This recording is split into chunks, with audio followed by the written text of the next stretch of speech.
சொர்க்கம் என்பது நமக்கு சொர்க்கம் என்பது நமக்கு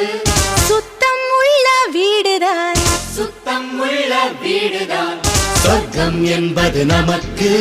சுத்தம் உள்ள வீடுதான்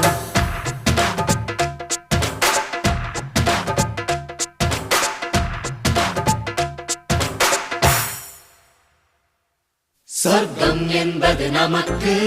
சுத்தம் உள்ள வீடுதான் சுத்தம் என்பதை மறந்தால் நாடும் குப்பை மேடுதான் சொர்க்கம் என்பது நமக்கு